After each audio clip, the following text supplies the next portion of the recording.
Orugono. Ane kulukwa mmadụ n'ọkwụnụma. Onye mee nke ọma. Ebulie ya elu. Si ya jide nke o ji na-aga n'iru. Biko ka anyị gbakọ kịta. Wee kene n'Eze-Ana. Eze-Ana ị ga-adị. Eze-Ana ugochitubelu. Eze-Ana ugochitubelu. Nwoke ọma na oraifite. Ị ga-adị.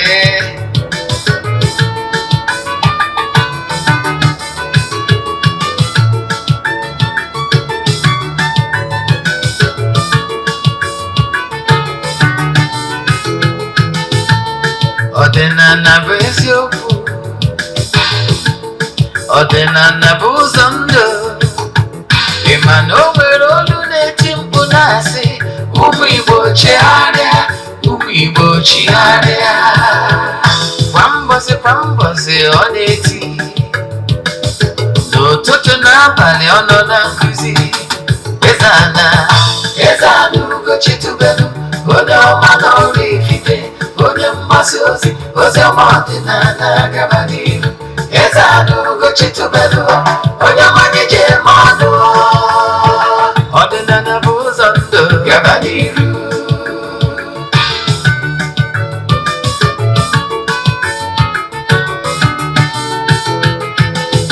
Eze-Ana ugochitubelu. Onye ọma na oraifite. Onye mgbasa ozi ọma ọdịnala gaba n'ihu. Eze-Ana ugochitubelu.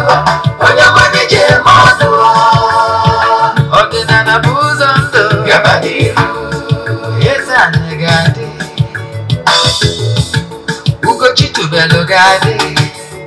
Ugochitubelu tempụl ọ ya adị. Maka na eziokwu anwa chacha. Ndị okenye ga-adị. Front and back. Ndị oche anyị. Front and back.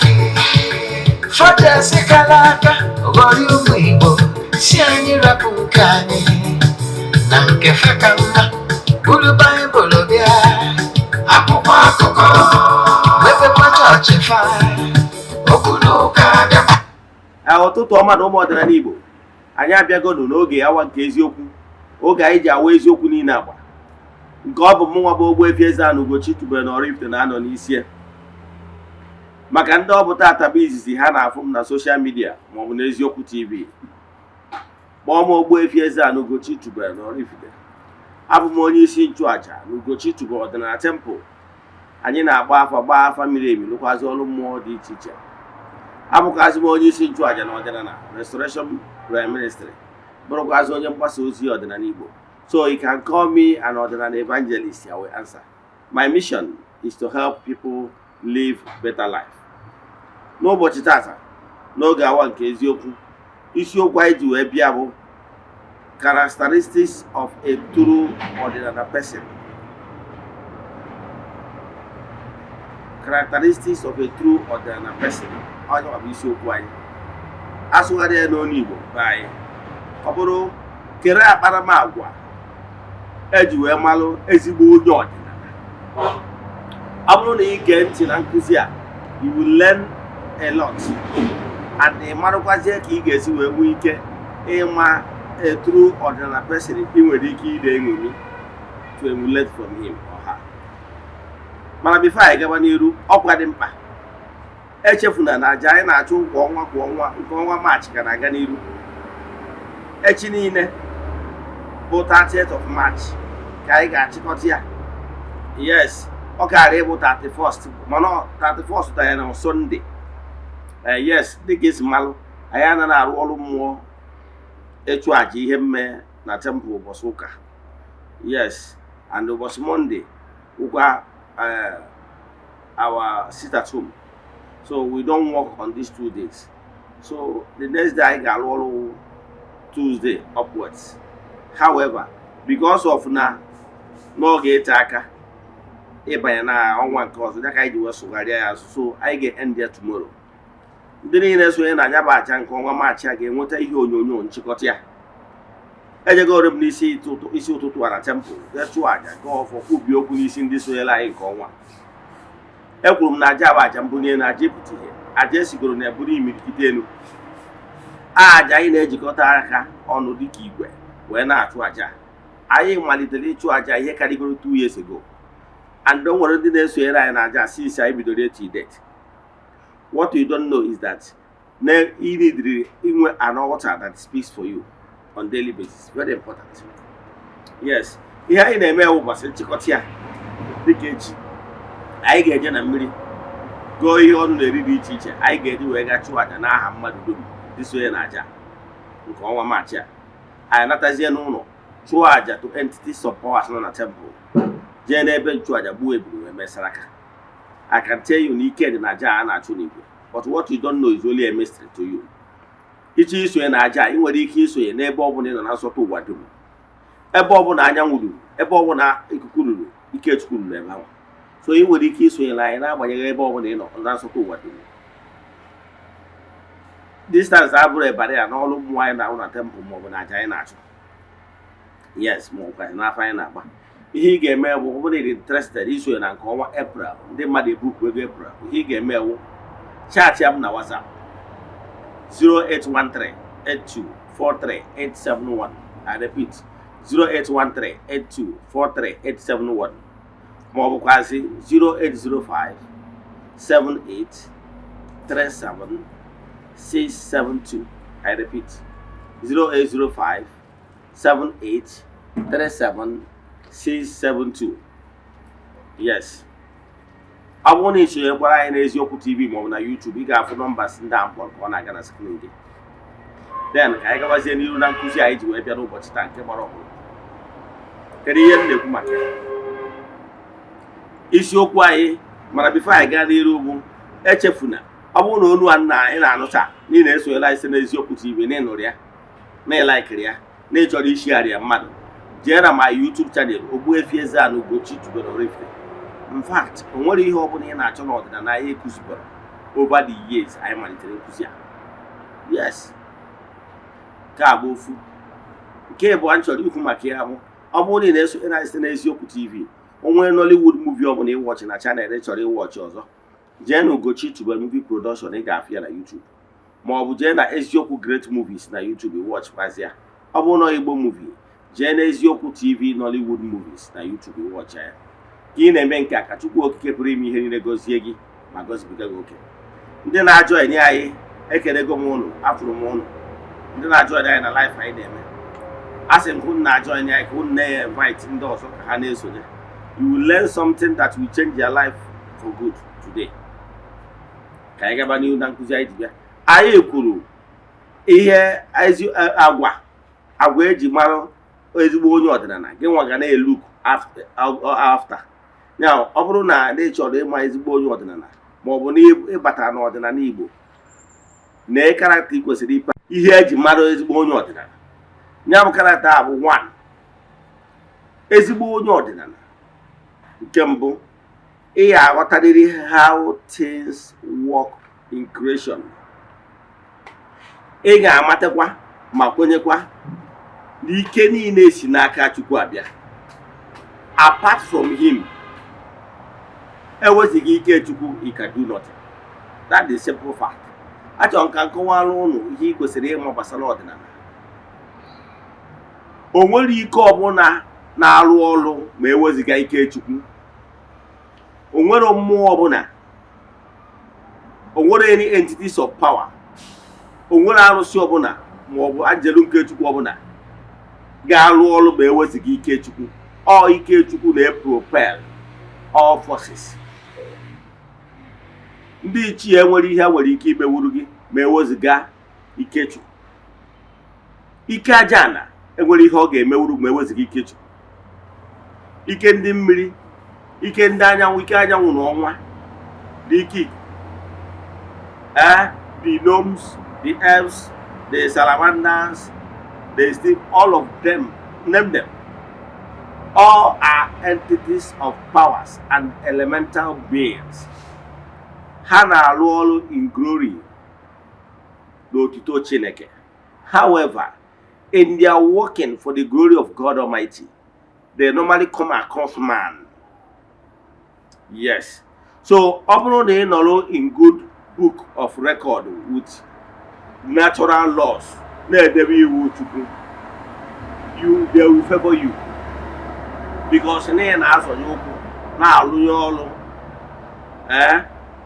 with natural laws. So natural beings will favor you. They will bless you because gị na ha. So ọ bụrụ na ị chọrọ ka ụmụ mmụọ ndị na-ejere Chukwu na mmadụ ozi na-efevọ gị, ị ga-akaba alụ debe iwu ọdịnala bụ iwu Chukwu. Ọ bụrụ na ekwugo m ya mbụ adị mma ekwukwu ya taa na ọ bụrụ na ị bụ ezigbo onweghị onye ọdịnala mana ị dị asọ nsọ ala, forget it, ya bụrụ onye ọdịnala. Iwu ọdịnala abụrụ ka o fevọ gị etu isi chọọ. What is going on with ụfọdụ ndị mmadụ kịta na-achọ nke ha ga-eselect, nke ha ga-ekwenye na ya, nke fevọrọ ha, then discard ya ndị ọzọ. No, iwu ọdịnala is a comprehensive one. So ọ bụrụ na ị bụ onye ọdịnala, you must accept all and live in line with natural laws ka ị wee na-enweta favor from natural beings. Ihe ọzọ ị ga-amata bụ na onye ọbụla bụ onye ọdịnala na-epe attention to ọfọ na ogu, maka na ọfọ na ogu ka ide ji awa anyị. Ewezuga ọfọ na ogu, ide ama awa one. So ọfọ na ogu is the key. Ịkwụwa aka ọtọ, ịkpachakwa n'anya sị ka imejọ mmadụ, maka na mgbe ọbụla imejọrọ mmadụ, imejọgo mmụọ so mmadụ, ọ na ị nwere idea na o nwere mmụọ na-edu mmadụ ọbụla. Ị nwere idea every creature nwere mmụọ na-edu ya. O nwere mmụọ na-look after the person. Yes, and mgbe ọbụla imejọrọ mmadụ ọbụla, i step go on toes, imejọgo mmụọ so mmadụ. Ị bụrụ onye ọdịnala, ezigbo onye ọdịnala, ịkpachakwara anya si ka igbuo mmadụ ka ị ghara ịsọ ya hands in blood. And ma bịa na that one. Ịkpachakwara anya si ka igbuo mmadụ na ike dị gị n'aka ka ị ghara ịsọ, ị ghara stain your hands in blood. Mgbe gburugburu mgbe ezi dị n'ụkwụ ụkwa, nna anyị ha maara na onye ọbụla kwafuru ọbara ga-atarịrị afụfụ ọbara ọ kwafuru. Cure ed. Yes, even na Bible anyị kwenyere na ya. Yes, gị nwa na-ene m anya. Even the people that committed dastardly act of murdering Jesus, their brother, ha nwasị, let the blood be on our head and on our children's head, because they understand that nothing goes for nothing. That whenever he committed act of murder, there consequence. Yes. So let me tell you this. Ezigbo onye ọdịnala anara anyị isi. Ezigbo onye ọdịnala anara agba ọkịka. Ezigbo onye ọdịnala anara egbu mmadụ. Ime ihe kpatara na ịma anyị isi. Ihe kpatara na ị ga-ama ime anyị isi na iburu ezigbo onye ọdịnala bụ na ịma na ike niile dị n'aka Chukwu. Na apart from iweziga n'ike Chukwu, o nwere ihe imewu n'ike onwe gị. Ọ bụrụ na ị na-eme etu a, ụmụ mmụọ ga-afụta gị n'inwere mpako, n'ihi na-emezi asị ifu na nọ n'ike gị ka ihe niile na-eme.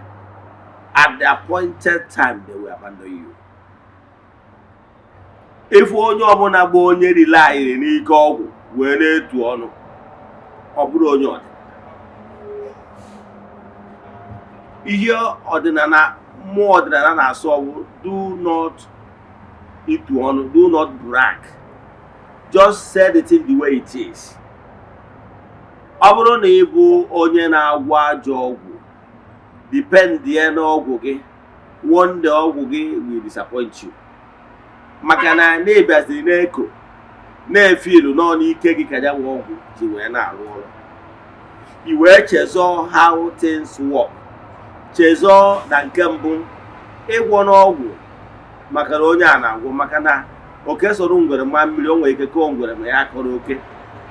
Nke mbụ na o nwere ike chi gị adị against ịgwọ ọgwụ. Nke abụọ bụ na o nwere ọtụtụ ndị mmadụ ndị gwọgoro ọgwụ in the past emesi ọgwụ disappoint aha. You can still go and verify during the Biafran War. O nwere ọtụtụ ndị mmadụ ndị chekwubere n'ike ọgwụ so much to the extent that they brag and on their own after bragging they depend so much on ike ọgwụ welu na-eme atrocities dị iche iche. Some of them did not come back from war. Ka m were ofu ihe mara at when we are growing up, akọla ya akụkọ gbasara ọgụ. Yes, it will interest you to know that my late father so wee je Biafran War. Ọ kọla ya akụkọ gbasara ihe merenụ during that war time. O wee kọla ya gosi ya na during that war time na o nwere ọtụtụ ndị mmadụ relied solely on ike ọgwụ ma na o felụrụ ha maka ihe na ụfọdụ ji egwọ ọgwụ na ibe ha agwụ. Ụfọdụ brag ba too much but they did not come back. Ka mma alụghị atụ, o nwere notorious stories anyị ma onye ọbụla nọ ndị niile gegoro story gbasara the war time. O nwere onye na-akpọ Colonel Achụzie. Colonel Achụzie is from Delta State. Yes, ndị Igbo ụmụnne anyị ndị bi across the Niger. Mana a gwara anyị na ọkara ahụ to the extent na o nwere his men, his troop. Ewekọla ya nkọ etu o si him and his troop ji abata n'ihu ọkụ. Agwa anyị na mgbe a na ọ na-abụ a na-agba egbe ọ na-ekwu not for me, not for my boys, not for me, not for my boys. Mgbe a na-aga mana mgbe ụfọdụ kwa n'agbanyeghị na ọ na-ekwukwa not for me, not for my boys, ifu some of his boys mgbe a na-atụ ha. Ịghọtala? Maka na gịnị na mmụọ chi so mmadụ ọbụla dị iche. So onye akpatara na ifugoro onye siri ka o jee gwụọ ọdaechi on a very good day ifu na ọ nwekwara ike that ọmachie.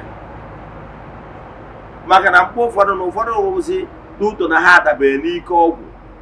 They don't follow natural laws, the protocols. Yes, o nweziri ike mgbe ụfọdụ ọ na-emezi ihe niile na ike dị ya n'aka. He can abuse. He might even go against the natural laws. O nwere ike bidozie suppressing. Now, chefuzie n'ụbọchị a mụrụ dike na mba ka a mụrụ ibie. And ụfọdụ na-agwa anyị, a na-egwu anyị ekwu okwu mgbe anyị dị n'ụmụazị na-asị monkey dey show skill is because tree dey near tree. Yes, ọ bụrụ na ịkpọta monkey na desert, ifu na monkey dị clueless, skillless, nwere ihe o mere. Mana ịkpọta monkey na ana Igbo ebe osisi dị closer to osisi, o nwere ike na-show skill ya ihe o mere. So mana gị nwere onwe gị na-etu ọnụ ọgwụ amarọ na o nwere ike nshịkọ na-esho eze n'obere mmiri. O nwere ike ị na-ashine maka na eje amụbụrụ another person nwere scientific power radiate more than you, nwere ike neutralize ya own. Mana ọ bụrụ na ị na-etu ọnụ ọgwụ, o gosiri that you don't understand how things work. Ọgwụ na-ele na chi. Ọgwụ na-ele na chi. Nke abụọ, enwere the laws that governs that psychic power. Yes, enwere laws that govern that psychic power.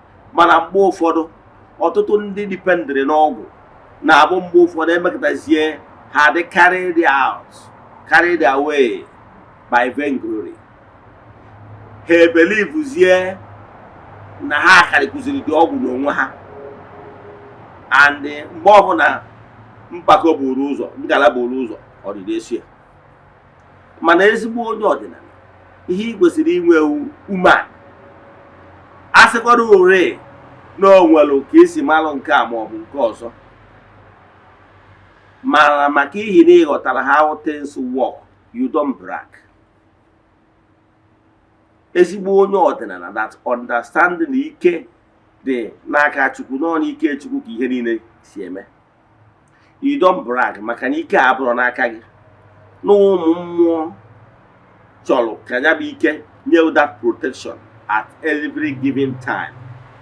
And whenever you over brag and maybe you are stepping on toes, ma i weruzie na-emewu na-emegide ndị mmadụ, na-akpọ ndị mmadụ iyi, na-ekwujọ ndị mmadụ, one day ma gị go market you no go return. You know why? Maka na ị nwere ike mgbe anyị na-brag otu mgbe i step on toes onye karịrị gị. Ịghọtara ya? And ị mara na onye ọbụla adịghị agba ngwụrọ na moto. O nwere ike onye ị na-achọ i step on toes ọ bụrụ onye karịrị gị spiritual wise, ọ bụrụ onye ụmụ mmụọ suye karịrị nke gị. And therefore, whenever you go against that natural laws and abuse a higher authority, that your protector, that charm if you email can be withdrawn. Let me illustrate for you to understand. It's like maybe you are a lieutenant or even a captain.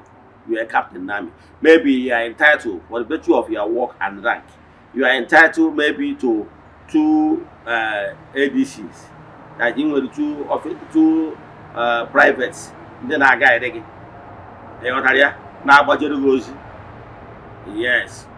So mana when was you we may abuse of power. Yes. Or no so. The only work is where jam maybe a humble colonel or brigadier general. Only a very simple person. It doesn't brag. It doesn't show power. Only na mufti. Makana ada abangoro na moto kwezioku. Onoro na mufti. Maybe give one na guy show of power. In we keep na road, fund auto na agakwado onwe ha road users. You must know that motor belong to a major, 3-star general. Yes. Onwe ike onoruzie na ebe anwa as 3-star general, mana odi emempoto ono mufti. Then he will put again down one day so Macarena na mufti. Na go say na ebo captain we may abuse. He may abuse. Then a man na o matagana the cantonment ABC bia. Mo wanta wo number ge. Oga ige face ga through judgment. Enwere ike a suspend the again nwere ike withdraw those 2 bodyguard the guy what they so. Yes, he will face here the judgment. After facing the judgment, then will as a punishment they withdraw those bodyguard nesogi. Room. Now, and we can use some other punishment. Or even they can even demote you depending on the email. Mba email that thing go na power jam go power. So mba would you complain to maybe to your commander, let complain of email with evidence. Then that your bodyguard Jacob might be withdrawn. You go? Withdrawn again. Then it is vulnerable to any attack. Oh, nyama be ihe na-eme na n'ihe gbasara mmụọ. I nwere ike because of that imere ihe kwesịrị ime. Enyere gị ikikere. Maybe you are called one. You were yet to obey ikikere. You were ikikere a na-eme ndị mmadụ abuse. Otu ụbọchị ihe emegide abuse wee mee onye ọ ga-awụ ime abuse pia. That your spiritual power will be withdrawn without you even knowing. Ụbọchị ahụ ijikwa abịa na-etu ọnụ na-eme mmacha ndị anyị na-eme, ihe ama na the power have left you. So ezigbo onye ọdịnala a na-eme bragging because you understand how things work. Na ebe ike gị jedebere na o nwere ndị ike ha bido that place. Onye ọbụla aghọtara how things work, a man as spiritually na onye agbagotabara, you treat every human being with respect. Especially onye enwere ihe o mere gị. Onye enwere ihe o mere gị. Onye ọbụla that understand how things work in spiritual, don't brag. It doesn't make noise. Ihe nwere ike ime na ọ bụrụ na imejọ ya, ọ mara go the appropriate authority quarters where to report you. ọ bụrụ na ọnụ ihe mmụọ onye amagoro spiritual you go spiritual ị ga spiritual ihe ị ga-eme ọ bụrụ na onye ahụ na-eteretene gị na ya ga-eme nke na maka onye ya bụ na-eteretene gị ihe ị ga-eme ewu go spiritual because all through that spiritual ka ị ga-eji wee kasịa ya nkụ ọ na spiritual ka a ga-ekpe ya ikpe ekpesịa ya ikpe anapụ ihe ahụ o ji dị ebube ọ nwere onye nwere ike ịpụta na-etu ọnụ sị na ya wụ ọgwụ a na-agwụ ya agwụ mana ọ gbọrọzi ụbọchị a mụrụ dike na mba ka a mụrụ ibia and onye ghọtara to follow the process. I will advise you to always follow process. Gị na mmadụ ajekwana je nyaba isi tụba ọnụ ịghọtara ya ihe ị ga-eme yes asịgoru na ịma ihe ị ga-eme mana for the fact na ịghọtalụ na n'ike esi n'aka Chukwu abịa how things work he will not use it to brag. ịghọtara ya he will not use it to brag. Eji m ụbọchị a wee kọọrọ na akụkọ ndị na-efolu nkụzi m ya nọ mgbe m kọrọ akụkọ mgbe m bidoro ọrụ etu nwoke onye ofe mmanụ ji wee sị m na ya enyere m 7 days maka gịnị ka m mere ya for the fact na m gwara ya eziokwu wee sị ya na ana Abuja for suppressing the truth na ana Abuja will judge you. Ihe aka m kwuru ma flare up sị mma maka onye ya bụ afia na-eti aka n'obi ọsị mma maka onye ya bụ na ya nyere m 7 days.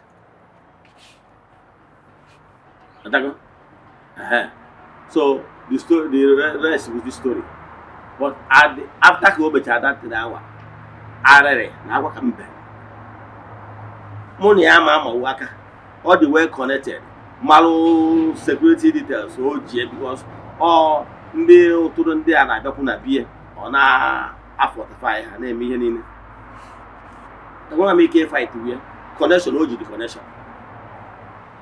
So kere ihe m mere eje nka m na-emewe exchange of words ejiro m no ihe m mere owu nje complain ọrụ mmụọ because na mma nọ na mmụọ ka a ga-esi onye ekwuchara ụdị okwu dị etu a even another landlord mụ na ya pakịrị moto na-anata ya na east wee na-asị m na ya mgbe a na-arụ ọ na-eso na ndị na-arụ ọrụ Second Niger Bridge mgbe dị mmadụ na-arụ wee sị na ya nọkwa na mụ na this man nwere problem mụ jekwa mara ka m mezi ihe ọdịmma na mma na na-ejekwa ihe dị mmadụ mere dị wrong mana na mmadụ nwere onye ọbụla mara ya aka na awa area na-survive ya yes a na-atụ ya egwu kedu egwu. So nsị na m ama eme ya because na gịnị na m jiri ogwu jiri ọfụ na onwere ebe nsi meju ya ihe mmezi bụ je kọsara mmụọ because na mmụọ anwa mmụọ ka o ji anya isi so ihe ị ga-emekwa follow ya ka ekpe ya ikpe na mmụọ ifolo ya na mmụọ ahụ o ji anya isi ihe ị ga-eme ilu ebe anwa were good case bịa ma chịkọwara ka mmepe ya anya ka ịghọta how things work i were good case bịa na mmụọ ihe dị like mmụọ bụ na ada enye bribe ikpe kọsara aja kọsara arụsị si ya na ene ihe na-eto onye ame and dị sure na aka ga-dị ọcha na imejọrọ ya ịkọsara mmụọ eme ihe ya eme ịkọtacha na mmụọ ahụ ụmụ mmụọ afanye na ekwiti ihe mmụọ ga-emegoro mgbe anyị wetara the complain ha forward that complain to mmụọ sienu bụ ya na ihe nwa gị mere maka ihe na o mere ihe na-etu a mmụọ sogwa onye asị yes na ihe nwa bie mere dị wrong asị find ya good si na for the fact na o mere ihe na-etu a na his spiritual power will be withdrawn withdraw ike sienu nye ma aka na ha kokwadị maka na ọ mara ihe ahụ ikpe ebe na mmụọ ịghọtara ihe na-eme onye nwa aka na-aha ko na-ebelivu na ya ka bụ odogwu ya bụ then mgbe a magoro ikpe na mmụọ condemn ya na mmụọ ahụ it's just matter of maybe few months depends on kan wee gelu 1 year depends on ihe suen na etu onye asị kwadobu mgbe a napụrụ ihe o ji dị ebube ọ ya echezi na ya mego gịnị na ya akakwa etu ya si wee kwu ụmụ mmụọ wee kwụrụ ya mmụọ agha na-aga ịdị ya ewepụga aka maka na ọ mara ikpe mara ya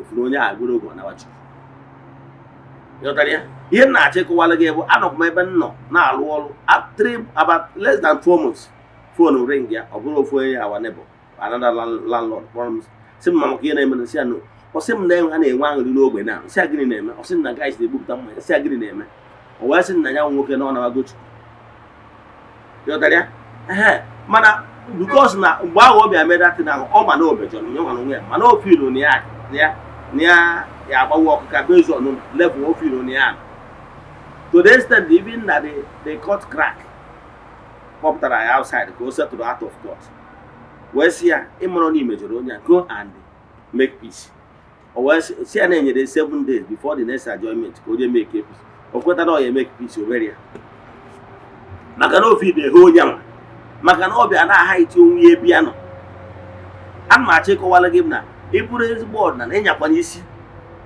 asịgoro na ifidigo chi gị ifidigo ndị ichie imego ana ịbago mmụọ imego nka don boast ọ bụrụ na mmadụ mejọọ gị ihe ị ga-eme ewu mgbe ahụ onye a mejọrọ gị jee kọsara mmụọ maka na mmadụ ọbụla nwere mmụọ nwunye yes mana o nwere ike nwere idea mmadụ ọbụla nwere mmụọ nwunye ka nkọwara mmụọ so mmadụ nke mbụgoro a ga-ebidogo na fonchi onye ụwa gị so gị spiritual forces onye anwa ma ndị iyi owe ya ma ndị ọgbanje ma ndị otu ma ndị mmiri ma ndị ha niile esie mmụọ ikwu nne ya esie ị nwere idea yes ime ọ na-arụsị ikwu nne mmadụ na-eso ya batara o ji agbụ mgbe ụfọdụ ijee n'afọ asị gị gị jee ikwu nne gị jee efu mmụọ ikwu nne gị ma ọ gị jee ka nna gị ochie ka ọrụ gị ọfọ ị nwere idea ịmụrụ na mgbe nne gị na-eje ije di na mmụọ be nna ya so ebe ije di ị nwere idea so ihe niile abụ ndị nwe mmadụ ifuru etu o si dị n'ụwa mmadụ yes ọ mgbe igboro mmadụ ịma na o nwere mmadụ ndị ụmụnne ya abịa ndị ikwu nne ya abịa onye kpatara na nwoke gbagoro ugwu biri be nna ya obicha ndị nwụọ ndị ikwu nne ya ebe ụmụ nwa dịara ya abịa gbuo ihe a na-akpọ igbu ngwu ị nwere anyị na ịnụbara ya yes ndị nna ya ochie ga-abịa bịa gbu ngwu gosi na onwe ndị nwe mmadụ ndị ebe nna mmadụ na ndị ikwu nne ha nwe mmadụ etu ahụ ka o si dịkwa na mmụọ agba ndị nwere ike ịghọtara ị nwere ike igbu mmadụ kpam isi na igburu mmadụ mana ị marọ na igburu mmadụ ọ bụrụ ebe ahụ ka o endịrị onye akpata na onye ma ihe ime eji aka gị gbu mmadụ ka ị ghara ịsọrọ ya hands in blood ị bụrụ onye ọdịnala don post itu n'ọnụ maka na ike adịrọ gị n'aka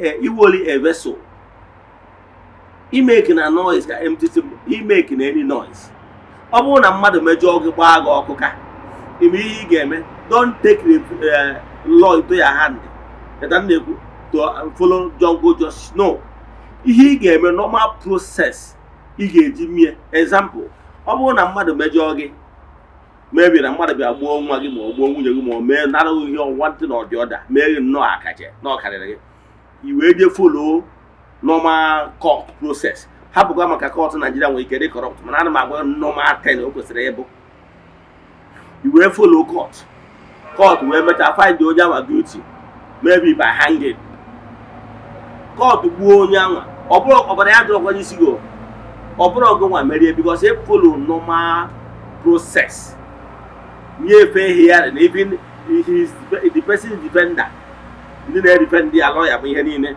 agree ha emetago all their submission in defense of the person ma ọkwa na ha bịara open up to the crime yes na ha na-plead for mercy e follow normal process so egbuo onye anwa by judgment na natural law of justice enyego judgment na onye a will be die by hanging ọ bụrụ ọgụ nwagburu because e follow normal process ịghọtara ya mgbe ọ bụ gị nwa bụ ihe mgbe ọ bụ gị nwa na onwe gị committed the crime and pass the judgment etu a ka ọ dị n'ụmụ mmụọ mgbe mmadụ mejọrọ umeghị ihe a gbaa agha ọkịka na ya karịrị gị normal pụta na ị kwesịrị ime ikpesara ụmụ mmụọ bịa kpọsara aja na kesara ụmụ mmụọ nwe arụsị dị very strong ya na ihe na-eto onye a mere na ọ na-agbawa gị obi n'ihi ihe demand for justice ihe a bụ normal thing ị need ka gị na onye aja emewe exchange of words you know why imewe exchange of words ọ mara ka isi kwado mana ịgba onye a nkịtị n'okpuru ị na-awapụrụ aja na-asị ya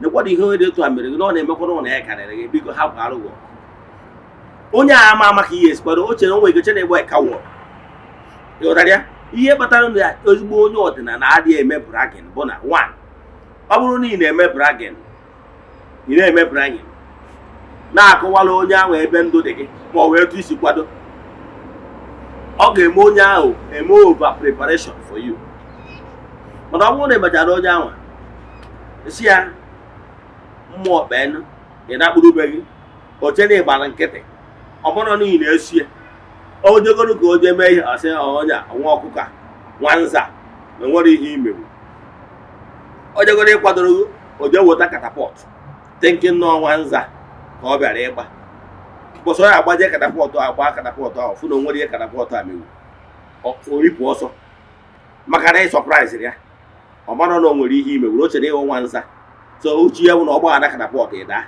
ọgba katapọtụ okwute tụọgụ ịdarọ o ripụ ọsọ ịzụtara ya maka na ewere ya n'elu mana ọ bụrụ na ị gwara ya na ịkwadosiri ike egwu ya na ịkwadosiri ike kwụsị ya abịa kwadoro ya akwado nwere ike ọchị iji onye chọọ AK-47 ma ọ chọọ AK-49 ịghọtara ya ome over preparation so mana ịgwana mmadụ ebe ndụ dị gị onye agwụcha ya etu a si ya na etu a ka ihe asị wee si na ya ya emeghị nke ya maka onye ya bụ na nke a gbazie ya nkịtị odogwu na-epe mpe n'idiro ịbịa na awụ ọnụ mgbe ị na-ekwu etu ọ na-amata ebe ya loophole dị ọ na-amata ebe ike dị gị so ezigbo onye ọdara itu n'ọnụ ọ na-aghọpụta ụfọdụ napụta na Facebook fụ ọtụtụ ndị mmadụ a na-aba mba a na-akọ ọnụ a na-eme nke a na ya ya eme nke a na ya ya eme nke a ezigbo onye ọdịnala just make your point onye ahụ na-ekwuzi ihe ọ na-ekwu ịgba ya nkịtị ikwuo n'ihe ị chọrọ ikwu mana mgbe ọ nwere ịpụta na soshal midia a na-akọ ọnụ tụ ndị mmadụ na-eme inidiri ya ma ọ iwudo ezigbo onye ọdịnala ịpụtagoro n'obodo na mmadụ mejọrọ ya akpọ okwu ụmụnna ijere kwuwa okwu menetens na-eti aka na ihe ihe eme maka na itinye aka na anya bụ isi abịacha ikpe a na-akpuo n'abalị onye ahụ nwa ya si na ndị gburu ya despite na o nwere ike ọ bụrụ na ọnwụ bịara onwe ya natural mana for the fact na ikwugo okwu ka ahụ o nwere ọtụtụ ndị mmadụ nọ n'ụlọ nga taa ihe ha ji nwe nọ n'ụlọ nga because of ihe ha kwuru n'ọnụ ọ nwekwara ike ọ bụrụ empty threat yes ọ nwekwara ike ọ bụrụ ọjọọ ka ekwugharị ọnụ ma ọ bụrụ o nwere ike okwu ofu iro na talkship mana o nwere okwu ya abụ okwuo asị na okwu aka ya ahụ n'ụlọ nga ụfọdụ na-ekwupụ ya na ụdị na ha content creator na ha na-ekreti content mana ihe a na-akpọ ya na-abụ ihe ndị ahụ expensive joke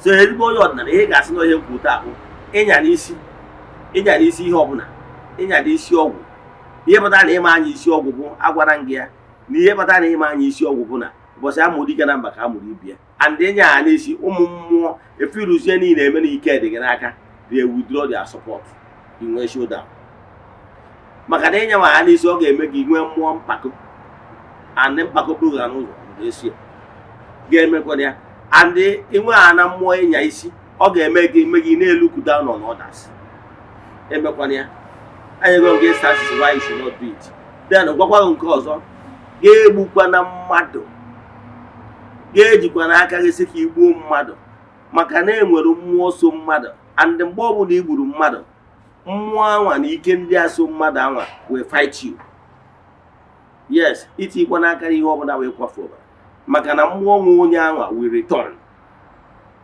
etu o si abụ na-apụta n'obodo na igbuo nwa mmadụ n'ụdị ọbụla the family nwe nwa will not leave you etu a ka ọ dịkwu na mmụọ achọrọ m ka unu na-aghọta ihe ọbụla na-eme in the world of gross material this world ị na-afụ anya with your physical eyes now na-etu a ka o si eme na mmụọ all fed idea of ihe na-eme na in the spiritual realm ka mmadụ copy o wee na-eme na this gross material so etu ahụ isi mmadụ na ụwa mmadụ a na-enwere ndị nwe mmadụ etu a ka ọ dị na o nwere mmụọ nwe mmadụ so mgbe ọbụla ịbụ iji etinye aka n'igbu mmadụ mmụọ ndị a nwe mmadụ will start fighting you they will start hunting you ọsọ gwara na bụrụ na ị decide na ha na-ahụ ntụ gị ị na-achọ ka ị protect onwe gị na-commit more crime na-egbu ma mmadụ na-egbu ma efi na-eme na ihe ka iwe nweta onwe gị ihe ị na-eme just matter of buying time will come ụmụ mmụọ niile will be against you mmadụ niile igburu na mmụọ niile so mmadụ niile ahụ igburu complain ga-akarịa and complain ụkarịa ha na mmụọ even mmụọ na-eso gị ewepụ aka si na ide ya adịgo tired of case gị ịghọtara ya osepụ aka inwe showdown so kedu ihe m na-ekwu maka ya ọ bụrụ na ịbụ ezigbo onye ọdịnala ịnyakwa n'isi itikwa n'aka gị n'igbu ọchụ ma ọ wee kwafu ọbara, maka na ime ha anya mmụọ ndị so onye anwa ga-ebutere ugwuru ha and ọ bụrụ na ebutere gị ya o nwere dibịa ya azọ gị, o nwere aja ịchụrụ ya azọ gị, mgbe ahụ ị nwere ike na-efe ilu na dibịa chụrụ gị aja achụrụ ọfụma ma ọ gịnị meziri ọ na ndị ichie ada azazi ekpere ha na-aza, mana ọ bụrụ mgbe ị kọmitiri some certain crime. ị ma na o nwere ụdị crime ị ga-ahụ ịkọmitie na Nigeria today. Mata ụfọdụ ndị mmadụ na-asị onye chụba ego chụta ego ya chụba contact. I can tell you fine and good. Nke bụ na ịchụta ha na ego n'ụzọ kwụ ọtọ on the way of we make that money, you make the contact. Mana ihe na-achọ ịkọwara gị na o nwere ụdị crime ị ga-akọmitie today, those your contact people will not pick your call. O nwere ụdị crime ị ga-akọmitie today, yes, ndị niile bụ ndị a na-edefend gị will not follow you. Etu a nnọkịta ọ bụrụ na abịa na be anyị, ọ bụrụ na o nwere onye a na-emegide gị and ịdị sure na a na-emegide gị, aka gị dị ọcha, a na-anara gị ana gị, yes, I can take it up to defend you. Yes, I can take it up to defend you. Ebe ọ bụla nọ ewetara ikpe ahụ mma akwụ n'eziokwu. Mana whereby na ịkọmitiri crime, ọ bụghị ha na crime ịkọmitiri bụ crime a na-ejele nga, and crime a na-ịkọmitiri bụ crime ya bụ mmadụ nọ na-agba n'aka na-agba n'ụkwụ. Count me out, I will not come. I will ask you to go and sort yourself, because now I cannot come out to defend you when you committed a huge crime. I can't. Mana ọ bụrụ na na-emegide gị na ị nwere mmadụ, I can stand for you. So etu a ka ọ dị na ụmụ mmụọ. O nwere crime ị ga-akọmitie ụmụ mmụọ akwa aka pilot. Ọ ya kpatara m ji asị gị gee nwakwa na anwa ịkọmitie, maka na ị nwere ike na-akọmitie eto ịkọmitie onwe onye nke ya akọmitie onye ihe etinye aka n'ihe gbasara ya mmụọ si enu the way connected. Even ụmụ mmụọ ndị a na-eso gị ga-withdraw. Etu ahụ ka ọ dị. Ịma ọnụ onwe